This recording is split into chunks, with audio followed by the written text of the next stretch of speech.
L'emploi passe d'abord par l'implantation des entreprises, dit-il. Quel est votre plan pour attirer les entreprises en France? Ou peut-être déjà pour les empêcher de délocaliser?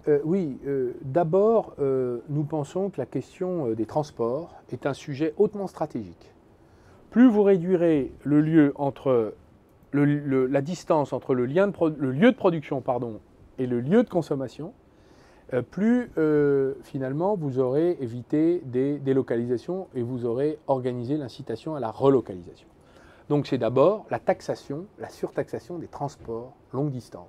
Croyez-vous qu'il soit de bonne loi de faire produire l'essentiel de ce que nous consommons à 10 000 km d'ici? Ça n'a aucun sens. Consommer des produits agricoles qui viennent de l'autre côté de la planète, d'ailleurs fabriqués dans des conditions sanitaires invérifiables et parfois même déloyales. Pouvons-nous continuer à accepter le dumping social, environnemental, monétaire d'un certain nombre de régions du monde qui, au lieu d'organiser la solvabilité de leur propre marché intérieur, payent au lance-pierre leurs salariés, les empêchent de se syndiquer, de revendiquer des niveaux de salaire plus élevés, d'avoir la démocratie pour pouvoir les esclavagiser et finalement, nous prendre nos emplois.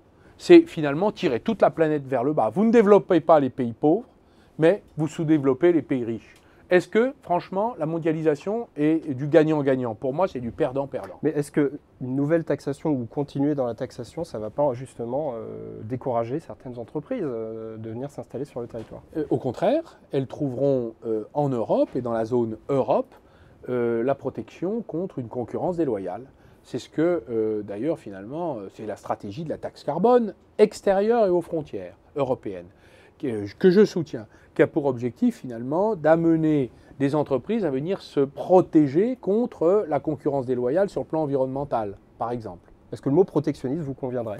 Non, c'est un mot excessif. Nous ne sommes pas protectionnistes. Nous pensons simplement que le modèle social européen, qui a comme caractéristique d'avoir un haut niveau de protection sociale, retraite, santé, chômage, famille, et bientôt dépendance. Ça fera 5 risques qui sont assurés quand même. Un haut niveau de service public, parce que l'histoire s'est construite ainsi.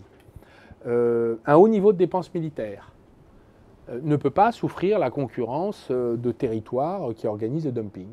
Et ce n'est pas un problème français, c'est un problème européen. Donc, il faut assumer l'idée que peu à peu, le commerce mondial se replie sur des zones continentales. Donc vous êtes un protectionniste européen, en quelque sorte. Je dirais que je suis un défenseur de notre mode de vie. Je n'ai pas l'intention de me transformer ni en chinois, ni en coréen. Et que la manière dont les Chinois vivent, c'est leur liberté, leur souveraineté. Mais si on leur demande leur avis, d'ailleurs je ne suis pas certain qu'ils soient tout à fait d'accord, or on ne leur demande pas leur avis. Ce sont des pays à orientation dictatoriale.